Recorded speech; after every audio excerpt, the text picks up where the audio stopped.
Hi all, I have an absolutely amazing, extraordinary game to show you today. So this is from TCEC Season 18 Super Final, round 65. So that actually occurred a few hours earlier than this video that I'm doing now. I'm pretty excited by it. Leela was playing white against Stockfish, d4. The opening scenery set is in the Bogo Indian. And thank goodness it's abbreviated to Bogo, because I think it's Bogologibo. Anyway, so it's his version of the Nimzo Indian treatment. After knight f3, bishop b4 check. So even though there's no knight on c3 to pin, playing this check anyway, as if there was perhaps. But we have now an option, knight bd2, so this avoids any concerns about structural damage. Instead of knight c3, no double pawns here for white. Black castled, and then we have a3, kicking that bishop. Black doesn't want to give up that dark square bishop for nothing, or virtually nothing. Bishop e7. Isn't this a tempo loss though? e4. And it looks as though white's going to be playing for e5. Is this in the spirit of the hypermodern, or is this over provocative? We have d5.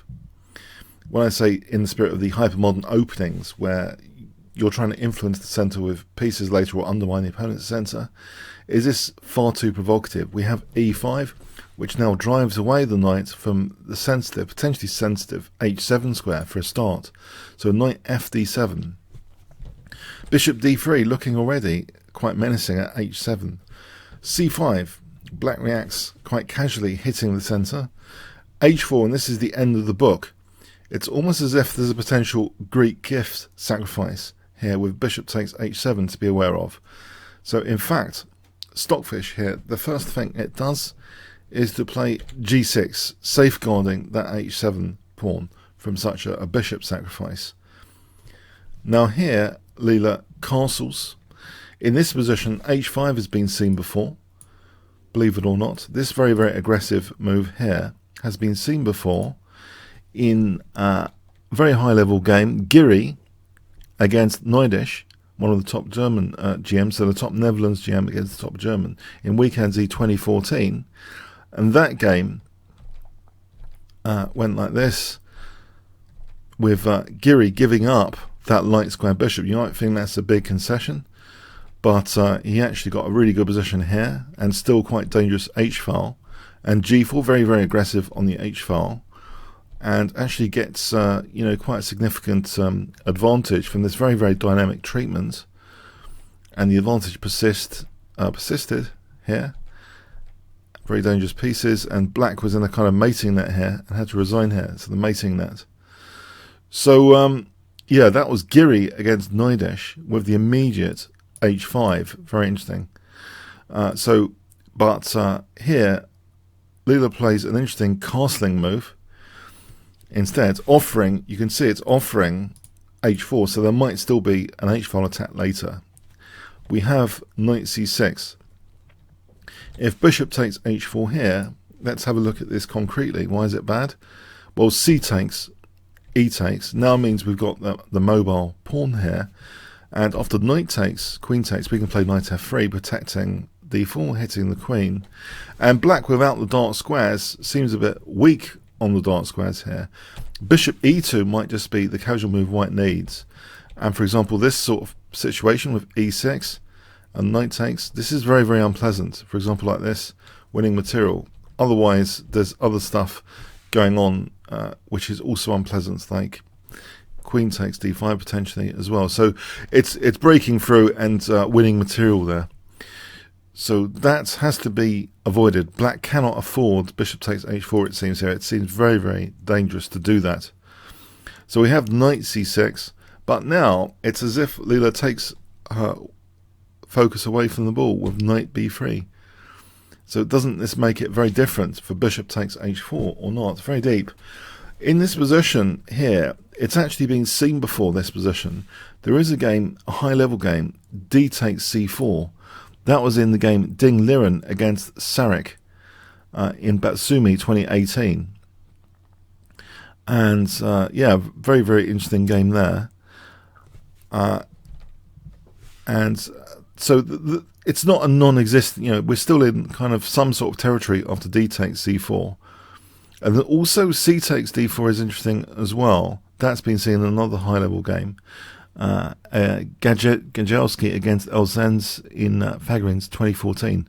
So anyway, but we're departing now from these stem games with this move that is played by Stockfish here. Bishop takes h4. We have now bishop h6. Not quite actually. We're still potentially in territory after rook e1. C takes d4. We're still in territory here. Queen c2 is played now by Leela. This is slightly new. That rook c1 was that other game. Actually, I mentioned Gajelski against Olsens. So we have here Queen c2 from Leela. So this is starting to be really a new position. If white had played here, this would be a blunder on move 14 to play knight b takes d4. There's actually a very tactical refutation here with knight takes d4, knight takes. Can you see what black plays in this position? If I give you 10 seconds to pause the video, what would black play here, you think? Okay, bishop takes f2, yeah, bringing the white king out for this nasty check. So that's looking at d4 at h6. And if king g1, it may be best to take here and then take here. Black's winning that big advantage. So anyway, so queen c2 is played. And now we have d takes c4. If knight e7, as an example, we just take that bishop.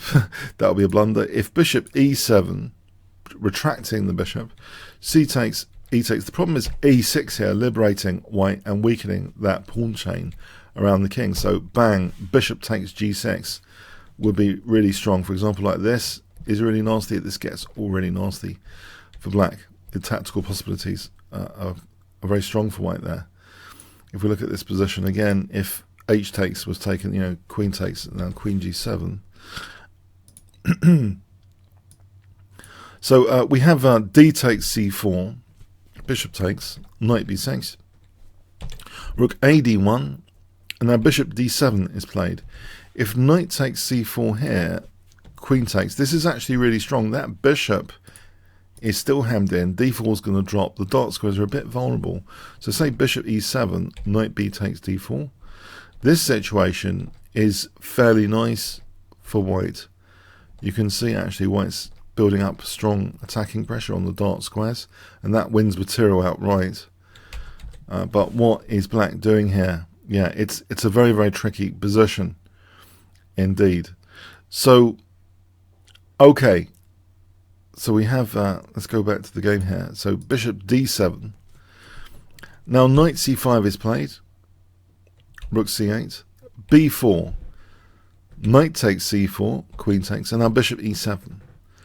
Now here, there's a really fascinating move that Leela plays. Really deep-sighted move, to say the least. I wonder what you would play with the white pieces in this position. If I gave you 10 seconds to pause the video, can you imagine what Leela played here? So 10 seconds to pause now. White to play.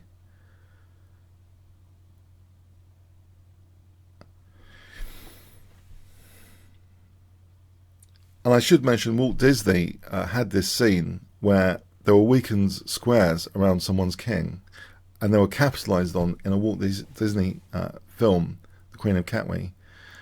Here, there's a similar thing going on with Leela's move. So a heads up to Walt Disney here. Knight e4, perhaps trying to capitalize on these dark square weaknesses. But how on earth do you think that is possible? Especially given the queen is quite vulnerable here, surely. And in fact, isn't there a really good move for black? What does black play? 10 seconds. It seems entirely plausible and logical. And you might think, hasn't Leela blundered? Knight takes b4, hitting the queen. And if queen takes, there's things like knight c2. Let's actually consider that for a moment. Knight c2 forks queen and rook, doesn't it? But there's an idea here. And by the way, before we get into that, knight takes e5. There is actually queen takes d4, which has some brilliant perks along the diagonal, and d7. So knight takes, you can see that black is threatened with checkmate here, as well as d7. This will be a major issue, like losing a piece, for example, like that. So we have this knight takes b4, but guess what Leela has in store in this position? If I give you 10 seconds to pause the video, white to play here.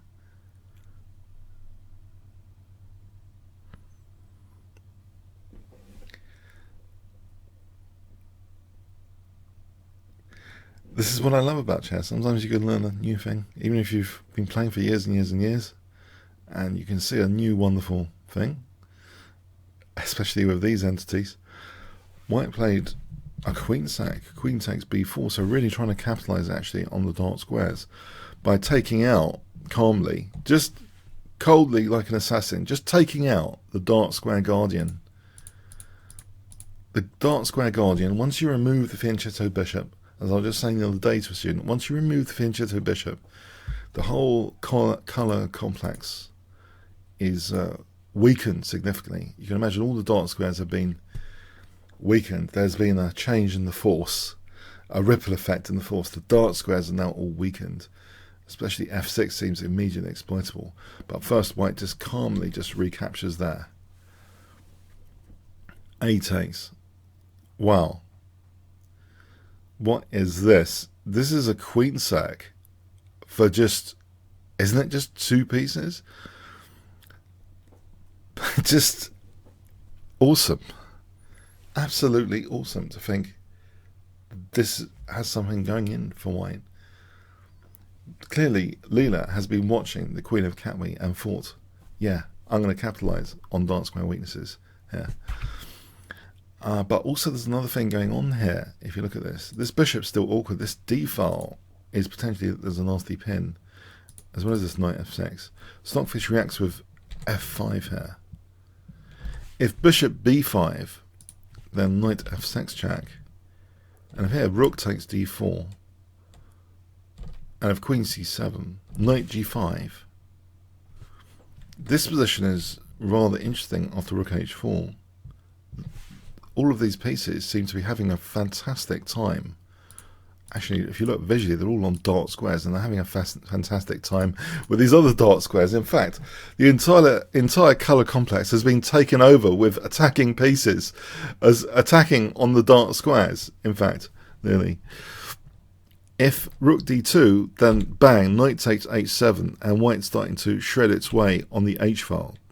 For example, like this, knight f6, and now we're looking at mating nets. Once that h-pawn goes, that's critical. Check after the knight here.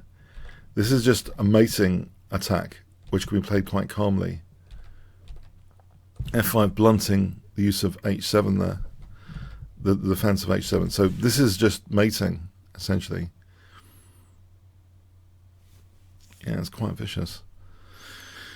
So if that's pretty desperate if that's the best move, and here it's just a crunching attack, absolutely winning. So yeah, these pieces all conspire on all the dark squares. Absolutely amazing stuff on bishop b5. So f5 was deemed by Stockfish the key defensive move to play. We have knight f6 check, king h8. So we have 2 pieces on the dark squares. If king f7, then rook takes d4. And actually there's something else going on as well. It's not just about the dark squares, it's about this very nasty pinned bishop. Nimzowitsch went on about pins being quite positional and paralysing. And here, if white can get this sort of position, that's actually checkmate. The rook's just taken out an escape square of the king. You can see that the knights have just cooperated with the bishop for a checkmate. Cats and dogs coming together there for the checkmate. Okay, and if so that was king f7, rook takes, and rook ed1. If g5, then again the piece coordination is superb. Here, rook 1 to d3 and rook g3, and you can see that this is getting a little bit scary for the king. So scary, in fact, the king's getting mated, basically, by force. So we have actually king h8, and now rook takes d4, rook c7. And Stockfish literally, in a sense, you know that expression, being pinned down. I think if there was any position which shows being pinned down, and especially the #1 tactical entity in the world, Stockfish. Stockfish, you could say in this position, is ever so slightly pinned down on this D file. And there's still an invasion on these dark squares. This color complex, who would have thought that it's not just a weakened color complex for mating the king, it's for occupying with your attacking pieces all the dark squares as well here. And in this position, white has the luxury of just playing the sadistic b5. Black is not going anywhere here, it seems. b6, and now a prophylactic move, king h2, just improving king safety away from any trouble, that seems. Because after king h2, white really wants also to reinforce maybe with f4 later, and the king's quite cozy there, away from any issues. It seems knight g5 was also, you know, fairly plausible. But if the knight has to go back there, if there's something delicate and the knight has to go back, then maybe not. Okay, but let's imagine that white can make inroads eventually. This is Stockfish trying to analyse the position chaotically, but white can, even in this scenario without the king movement, end up better. So it seems already a really strong position for white. This is just a strange, very strange. I know that's a very strange variation with the repetition. But yeah, even there, white's better. But this prophylaxis first, the calm before the storm. This is a bit like one of those Magnus Carlsen quiet king moves before going on to the attack. Putting yourself beyond defeat, the art of war. The good fighter knows to put himself before defeat, him or herself before defeat, away from defeat before going on to the attack. And now we have this knight going to g5. So look at all of these attacking pieces on the dark squares. Even this one actually. But this very, very nasty pin. Queen c8, and now rook 1 to d2. Sadism at best. Rook c7. If bishop e8, if the bishop relinquishes d7, then infiltration with rook d8. And in fact here, can you see the crushing blow in this position that's available for white? Very crisp. Check all checks. What would you play here if I give you 10 seconds to pause the video?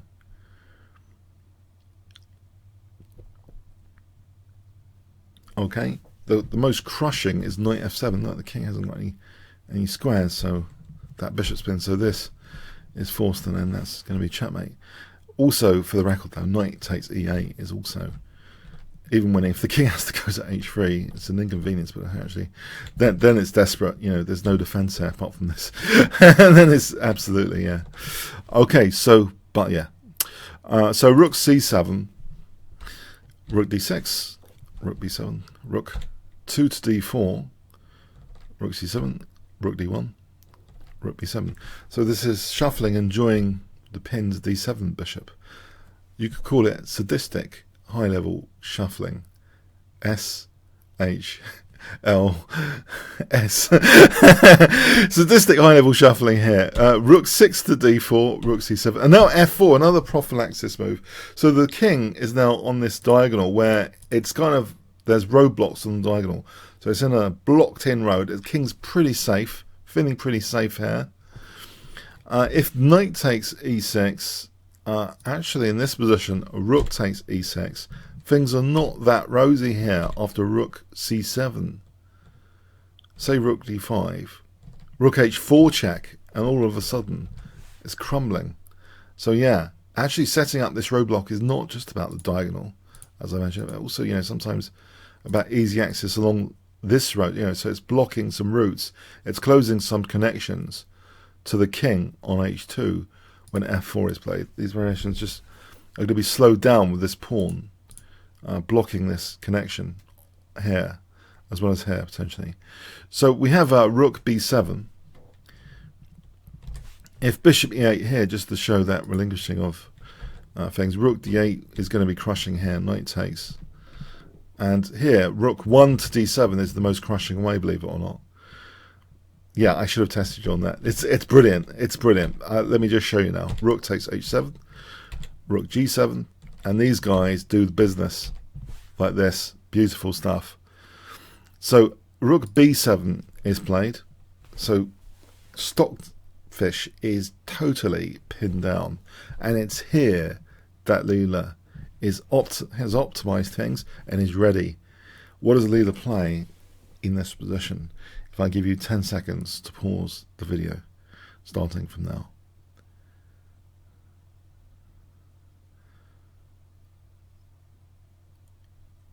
Okay. Knight takes e6. Yes, a crushing move. Rook takes is played. If bishop takes, then rook d8 check, and knight takes e8. This is just devastation. It's absolute devastation. So rook takes e6. We have knight takes d7, not indulging in any potential exchange of rooks. It has to be, if black wants to get rid of the knight, it's going to be an exchange sack. King g8. If rook e7 here, then knight f6. And for example here, rook d7, this position, with the threat of bishop g7 is checkmate. So unless black's giving up the queen, this is going to be checkmate. So we have actually, after knight takes, we have king g8, knight f6 check, king f7. If rook takes f6 here, then rook d8 check, and bishop takes f8 is stronger than rook takes c8. Yeah, let black suffer on these dark squares. So for example here is pretty desperate, but otherwise it's going to be like a checkmate sequence soon anyway. If queen c7 check, rook d6 actually is the strongest for e6, not quite checkmate, but a winning material sequence. So say here bishop g5, then e6, and then rook d7. So in all these variations, instead of queen e7, if a6, then we can see e6 facilitates bishop g5 and rook d7. So winning the queen quite cheaply because of the pawn lending a hand. So anyway, after knight f6, king f7 is played, not rook takes f6, and we have rook d8 here. Queen c5. If queen c4, the queen has to hang around on the potentially killer common square, what I call the emerging killer common square, where two or more pieces cooperate. I call that those killer squares, emerging killer squares. If it doesn't hang around, then, you know, rook f8 check. And can you guess what happens here after king e7? White to play and win here. There is actually a checkmate here. Can you spot it? Too cute not to mention this variation. Too cute not to mention knight g8 checkmate. Anyway, so we have queen c5 holding on to f8. Now knight takes h7. The knight isn't done yet. It's coming back with a vengeance potentially. Rook e8. If queen f2, then knight g5 check. And there's another beauty. Bishop f8 is checkmate. So knight takes, we have rook e8. e6 check here. Fantastic move, e6. Rook takes e6. If king takes e6, then rook e1 check. And then knight g5 check. And then here, this is just absolutely winning. It's going to be like a checkmate like this, for example. So after e6, rook takes e6, we have now knight g5 check. Rook f8 check, and black has to give up the queen now. Because if king e7, rook f7 check, and rook takes b7 is devastating, you know, it's just absolutely winning. So the queen is given up, and here white is just so much material up now. Well, it's a big amount of material up. It's enough at this level. Rook c7, yeah, if the rook relinquishes that 6th rank, then, you know, white pounces in there like this, and it's going to be mating. So the rook's just standing there to be taken. But we have actually rook d4, rook b7, king g3, rook c7. Bit sadistic again. Even more, king h4, rook c7. Yeah, yeah. Okay, and here, after rook c4, so this relinquishes that 7th rank, so white pounces. it's over. That threat of rook f7 is a killer. We have check, and this is just hopeless. Giving up a whole rook like this, it's hopeless. But if this rook moved, then bishop g7 is checkmate, or for the record rook f7, or for the record rook d6. So yeah, rook takes f4, giving up that rook, and here white is just big material up, and here resigned, Stockfish resigned. So really amazing. Leela has watched the Queen of Katwe, that scene, that epic scene where the weakened squares around the king. That is something to remember. The fianchettoed bishop, if you can take it out, or the virtual fianchettoed bishop, look at the entire colour complex, see how you can get all your attacking pieces on that colour complex and mate, you know, weave the mating nets there, have a huge amount of fun. Who would have thought this queen sacrifice facilitating this amazing, sparkling, attacking brilliancy of a game? You don't see a game like this every day, especially in a computer chess. But Leela is stunningly creative and beautiful sometimes, and this was a fantastic example. I think even Stockfish fans have to say it was a great game, wasn't it? It was a great game. Okay, I hope you enjoyed it as much as me. TCEC-chess.com is really heating up. Follow the fun there. And if you want to look at my playlist, bit.ly/Leela Chess, bit.ly/Stockfish Chess. If you want to challenge me for a game, kingscrusher.tv, register and I'll be able to invite you for a game later, or bit.ly/ChessWorld. There's my chat forum, Suave Discord, Kingscrusher TV/Discord, as well to check out if you have game suggestions, etc. Okay, comments, questions, likes, subscribes, all appreciated as well. Thanks very much. Cheers then.